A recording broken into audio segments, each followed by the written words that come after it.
Kidapawan Medical Specialist Center itinakbo.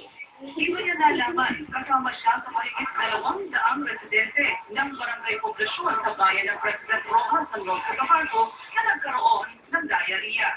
Sa mga kapitbahay niya may ganun din. Ito, ang naman na,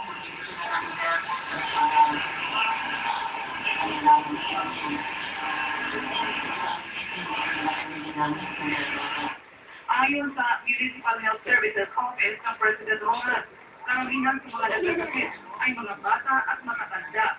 Hinala ng mga residente, tubig mula sa kanilang local water district ang nakadali sa kanila. Mula nitong Lunes, patuloy ang pag-ulan sa North Cotabato at maaaring nasangkamila ang 2 dam ng local water district. Nagsisimil ng tubig doon sa Blanque. Lagyan namin doon after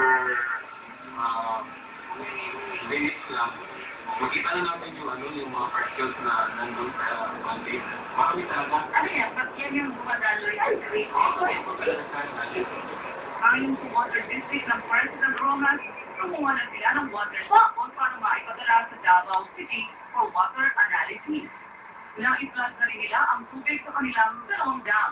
Agad namang namahagi ang municipal government ng oresol at zinc tablets sa mga pasyente. Namigay rin ng chlorine sa mga residente ng poblasyon.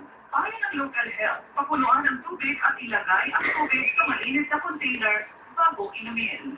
Mula rito sa Kidapawan City, Manok